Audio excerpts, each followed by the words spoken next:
प्यारे बच्चों, आज हम कार्बोक्सिलिक अम्ल के बारे में पढ़ेंगे। कार्बोक्सिलिक अम्ल, ये जो चैप्टर है इसमें हम इसका जो नाम था एल्डिहाइड, कीटोन तथा कार्बोक्सिलिक अम्ल। इससे पहले हम एल्डिहाइड में मैंने आपको बताया था फॉर्मेल्डिहाइड या मेथेनल, एसिटल्डिहाइड या एथेनल, बेंजल्डिहाइड, ये 3 एल्डिहाइड पढ़ाए थे, इनके बनाने की विधि और गुण। इसके बाद कीटोन में आपको एसीटोन पढ़ाया गया था, एसीटोन या 2 प्रोपेनोन। ठीक है, ये एल्डिहाइड थे, ये कीटोन थे। अब हम पढ़ेंगे कार्बोक्सिलिक अम्लों के बारे में। अम्ल कौन से यौगिक होते हैं? ऐसे यौगिक जिनमें COOH समूह होता है वो कार्बोक्सिलिक अम्ल कहलाते हैं। जैसा मैंने पहले आपको बताया था, इनका जब IUPAC नाम लिखते हैं तो इनके नाम के अंत में ओइक एसिड या ओइक अम्ल जोड़ते हैं। ठीक है, अम्लों में जैसे मान लीजिए HCOOH, ये 1 कार्बन वाला अम्ल है। 2 कार्बन वाला अम्ल क्या होता है? CH3COOH। ठीक है, ये क्या हुआ? फॉर्मिक अम्ल, इसको नॉर्मली फॉर्मिक अम्ल के नाम से जानते हैं। और IUPAC नाम देखो, 1 कार्बन है, मेथेन से बना है, ओइक अम्ल इसमें जोड़ देंगे तो मेथेनोइक अम्ल इसका नाम हो जाएगा। दोनों नाम बच्चों याद रखने हैं क्योंकि परीक्षा में IUPAC नाम से भी आ जाता है। क्योंकि इसमें 2 कार्बन है, इसका नॉर्मल जो इसका नाम होता है वो एसिटिक अम्ल होता है CH3COH का। और अगर IUPAC नाम की बात करें तो 2 कार्बन इसमें है तो एथेन से बना है, और ओइक अम्ल इसमें जोड़ देंगे तो नाम हो जाएगा एथेनोइक अम्ल। ठीक है, एरोमेटिक अगर ग्रुप हम इसमें लगाएं, ये R जो है यहाँ पे H है, यहाँ पे CH3 है, यहाँ पे अगर C6H5 लगा दें ये, या इसको ऐसे हम लिखें CCH5 क्या ग्रुप है? ये बेंजीन रिंग, ये वाला ग्रुप। ये जो यौगिक है इसका नाम क्या हो जाएगा? बेंजोइक अम्ल। ठीक है, ये एरोमेटिक है, बेंजोइक अम्ल। तो ये 3 अम्ल हैं मेनली। ठीक है, तो एल्डिहाइड 3 मैंने बताए, कीटोन बताया है और 3 बताए अम्ल। इन अम्लों के बारे में हम अध्ययन करेंगे, कैसे इनको बनाते हैं, क्या इनके गुण होते हैं। देखो बच्चों, सबसे पहले हम पढ़ेंगे विरचन। ठीक है, विरचन मतलब प्रिपरेशन, कैसे हम बना सकते हैं अम्लों को। देखो, अम्लों को बनाने की बहुत सारी विधियां यहाँ पे बताई जाएंगी। परीक्षा में 2 ही विधि आती हैं कि 2 विधि, कोई भी 2 विधि आप लिखिए। या क्या होता है जब, इस चैप्टर की विशेष बात यह है कि इसमें से 5 नंबर का क्या होता है जब, और 5 नंबर में कैसे परिवर्तित करोगे। 10 नंबर की इसमें से रिएक्शंस आती हैं। तो इस चैप्टर को बहुत ध्यान से पढ़ना, इसकी रिएक्शंस बहुत इंपॉर्टेंट है, विरचन भी और इसके गुण भी। ठीक है, इसमें से 1-1 नंबर के 10 नंबर के व्हाट हैपन्स और how will you convert questions आते हैं। तो देखो बच्चों, विरचन में सबसे पहले हम अम्लों को जो बना सकते हैं वो प्राथमिक अल्कोहल से बना सकते हैं। ठीक है, प्राथमिक अल्कोहल आप जानते हैं, मैंने आपको बताया था प्राथमिक अल्कोहल में क्या बताया था, वो कार्बन जिससे ये OH समूह जुड़ा है उस पर 2 H हैं, या उस पर एक एल्किल ग्रुप है या कोई भी एल्किल ग्रुप नहीं है। ऐसे मैंने आपको बताया था, ये जो OH समूह है इस पर 2 H हैं।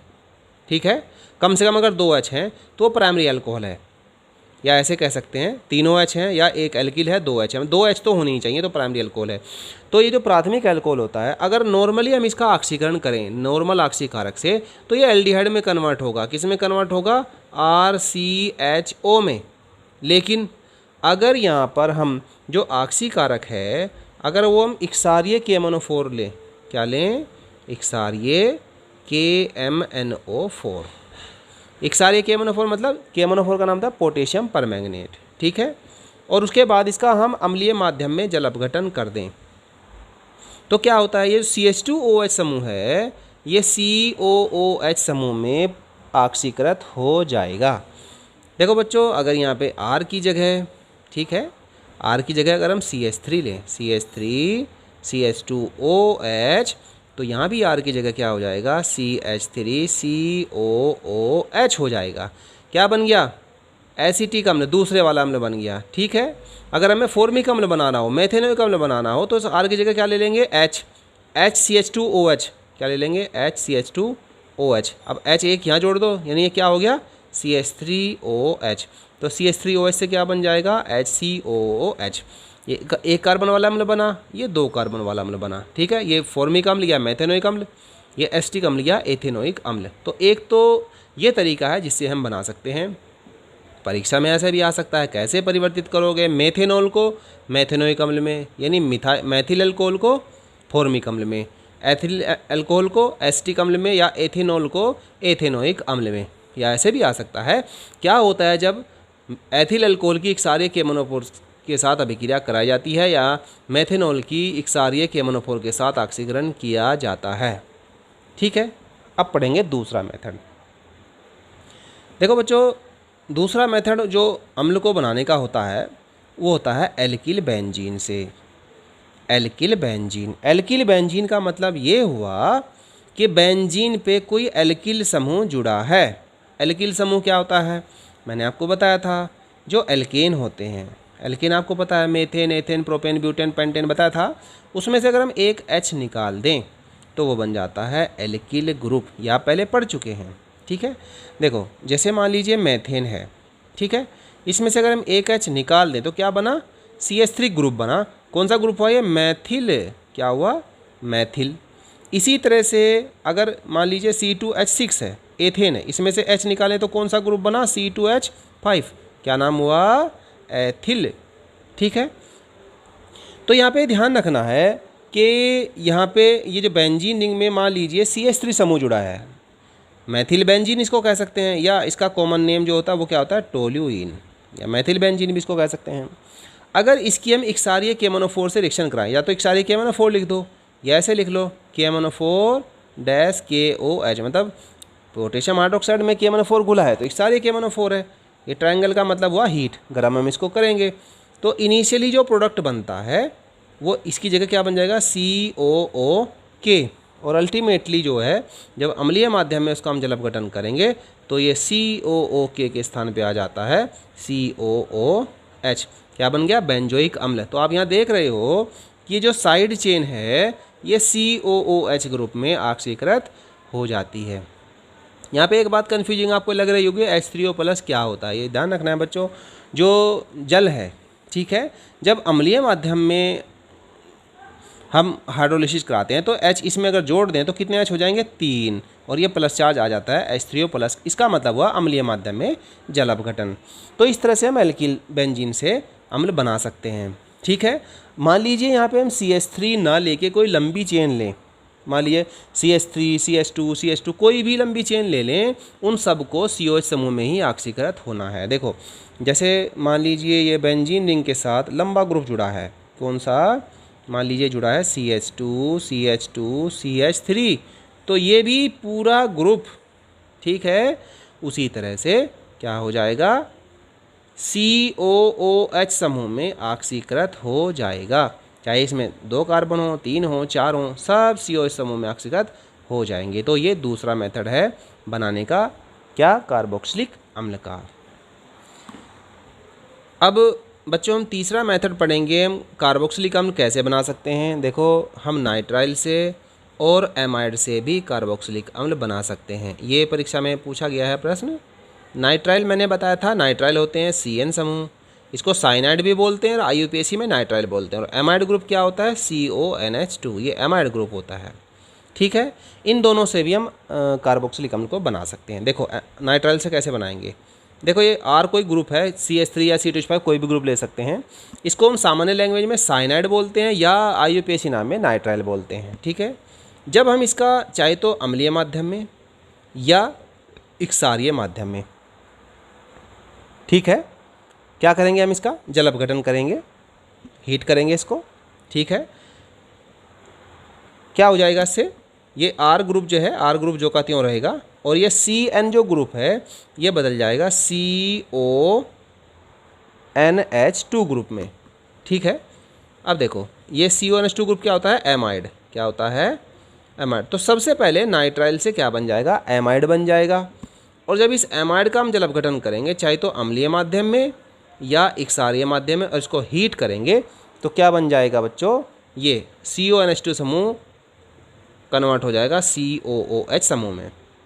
तो अगर एमाइड से बनाना हो अम्ल तो सीधा जल अपघटन करेंगे, अगर नाइट्राइल से बनाना है तो नाइट्राइल से पहले एमाइड बनेगा, एमाइड फिर बदल जाएगा COH समूह में।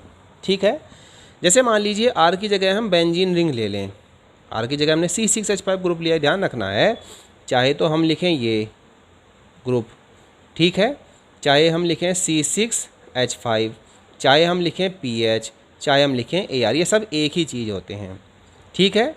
ये भी फेनिल ग्रुप है, ये भी फेनिल ग्रुप है, PH भी, इसको भी फेनिल ग्रुप, ये सेम चीज़ है। AR को क्या बोल देते हैं, एरिल, एरिल या फेनिल, ये भी सेम थिंग है, ये सब एक ही चीज़ है, ठीक है। तो बेंजीन पे अगर हमने CN ग्रुप लगाया है, आप यहाँ ध्यान दीजिए, CN, क्या होगा इससे, जैसे मैंने अभी आपको बताया है, CN ग्रुप किस में ऑक्सीकृत हो जाएगा, CONH2 में। तो C की जगह क्या आ जाएगा, CONH2, ठीक है। और CONH2 फिर किस में कन्वर्ट हो जाएगा, COOH में, ठीक है। लेना यहाँ पे क्या है, यही जो कहते हो यहाँ लेना है, और यही जो कहते हो यहाँ पे लेना है। तो इस तरह से मान लो परीक्षा में अगर आ जाए कि कैसे परिवर्तित करोगे फेनिल साइनाइड, क्या हुआ ये, फेनिल साइनाइड या फेनिल नाइट्राइल, इसको साइनाइड बोलो या नाइट्राइल बोलो, इसको फेनिल बोलो चाहे एरिल बोलो, एरिल साइनाइड या एरिल नाइट्राइल, फेनिल साइनाइड या फेनिल नाइट्राइल से कैसे बनाएंगे बेंजोइक अम्ल, ठीक है। तो ये रिएक्शन दिखाएंगे, ठीक है।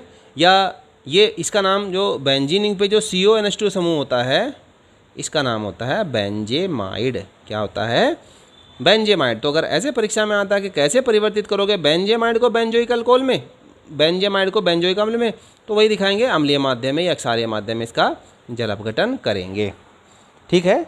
तो इस तरह से हम याद कर सकते हैं। अब देखो बच्चों, अब बच्चों हम चौथा स्टेप पढ़ेंगे, ग्रिग्नार्ड अभिकर्मक से हम कैसे बनाएंगे, ग्रिग्नार्ड अभिकर्मक से,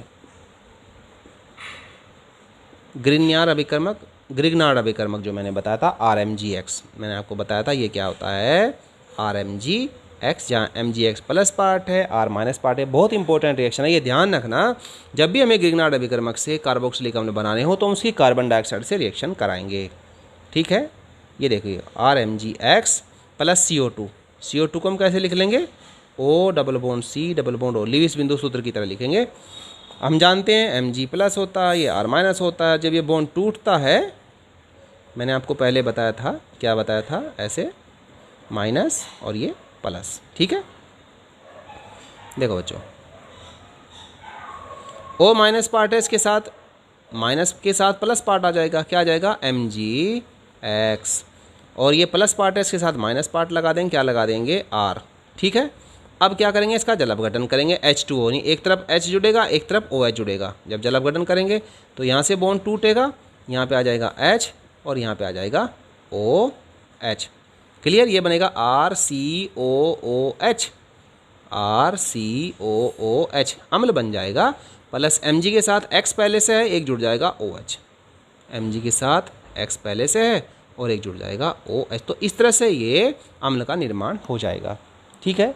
मान लीजिए, आप ध्यान यहाँ ये रखना है, अगर हमें फॉर्मिक अम्ल बनाना हो, क्या बनाना हो, एसिटिक अम्ल बनाना हो या कोई भी बेंजोइक अम्ल बनाना हो, ठीक है। मान लीजिए परीक्षा में यह आ जाए कि क्या होता है जब मैथिल मैग्नीशियम ब्रोमाइड की, ये R की जगह CH ले लिया, X की जगह Br, मैथिल मैग्नीशियम ब्रोमाइड की कार्बन डाइऑक्साइड से अभिक्रिया कराई जाती है, ठीक है। तो R की जगह हम CH3 लिखेंगे और X की जगह Br।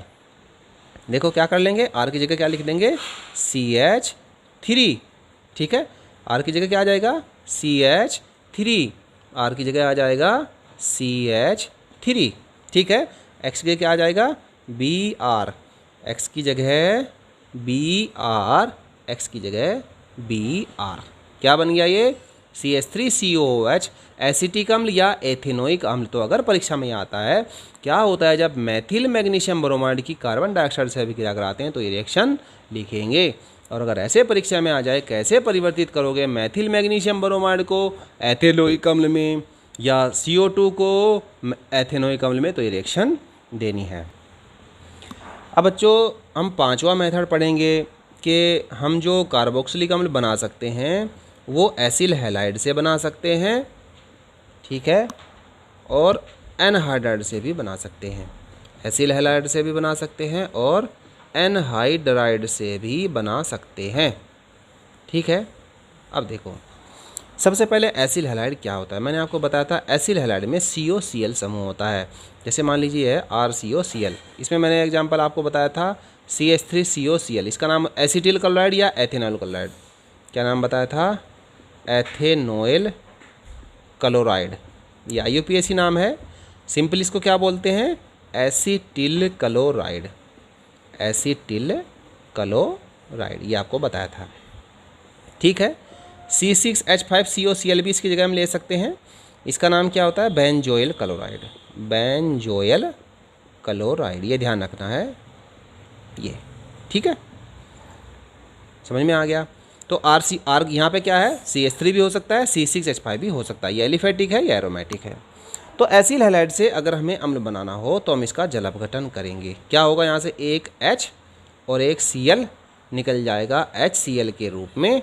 ठीक है, और RCO के साथ OH जुड़ जाएगा, RCOOH। क्लियर। अब अगर R की जगह हम CH3 लें, क्या लें, CH3, तो क्या हो जाएगा बच्चों, यहाँ भी R की जगह CH3 आ जाएगा। ठीक है, ये बन जाएगा, क्या बन जाएगा, CH3COOH, एथेनोइक अम्ल या एसिटिक अम्ल। क्लियर। अगर हम यहाँ पे इसकी जगह क्या लें, C6H5 लें, तो यहाँ भी इसकी जगह C6H5 हो जाएगा, मतलब बेंजोइल क्लोराइड से बन जाएगा बेंजोइक अम्ल। तो अगर परीक्षा में ऐसे आता है, कैसे परिवर्तित करोगे एसिटिल क्लोराइड को एसिटिक अम्ल में या एथेनॉल क्लोराइड को एथेनोइक अम्ल में, तो ये रिएक्शन देंगे।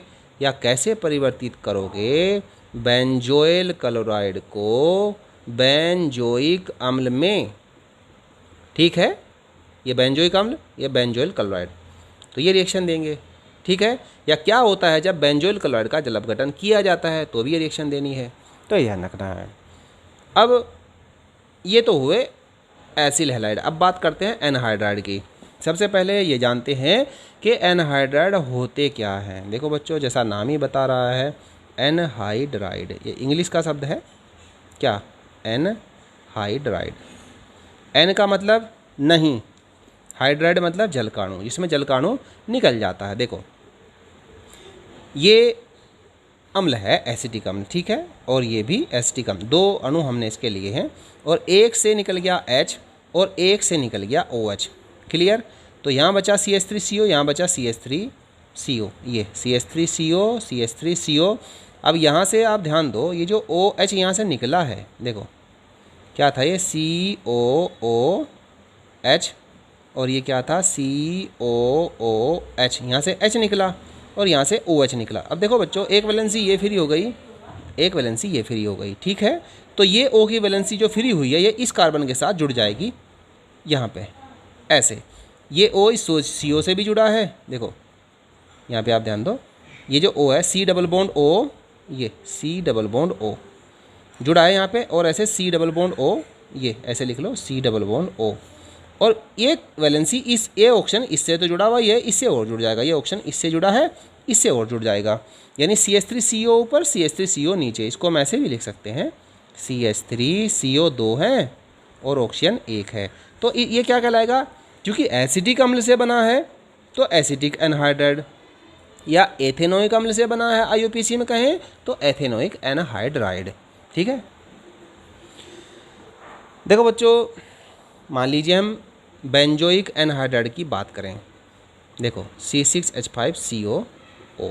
बेंजोइक एनहाइड्राइड क्या होगा, बेंजोइक अम्ल से वाटर मॉलिक्यूल निकलने के बाद बनेगा C6H5C। ये बेंजोइक अम्ल के दो अणु हैं, यहाँ से H निकाल दो, यहाँ से OH निकाल दो, ये H निकला और ये OH निकला, और ये जो O बचा ये दोनों से जुड़ जाएगा, ऐसे क्या हुआ, ये बेंजोइक एनहाइड्राइड।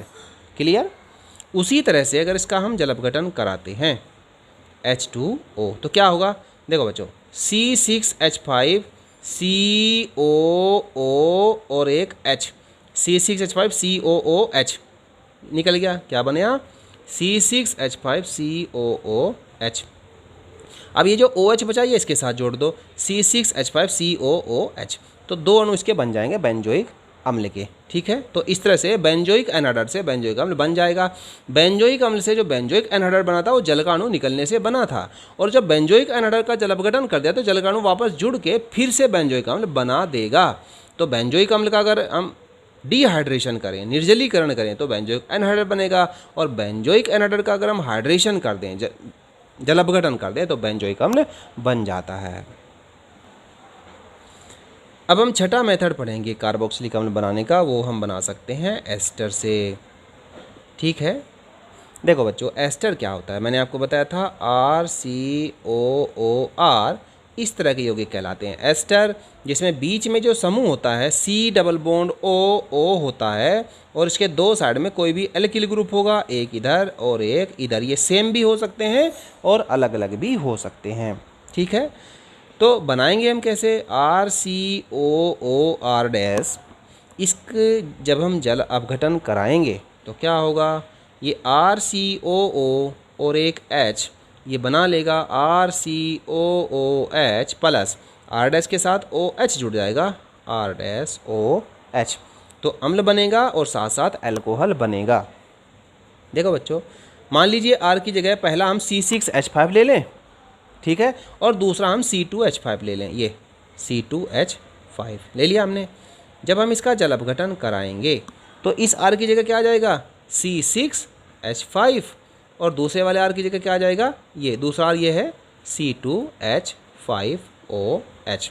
इसको हम ऐसे भी लिख सकते हैं, जो ये C6H5 ग्रुप है क्या होता है, बेंजीन रिंग होता है, तो इसको हम बेंजीन रिंग के रूप में भी लिख सकते हैं। इस तरह से लगाएंगे group COO C2H5 plus H2O, और यहाँ भी बेंजीन रिंग दिखा देंगे C6H5 की जगह ऐसे COOH प्लस C2H5OH क्या बन जाएगा, बेंजोइक अम्ल।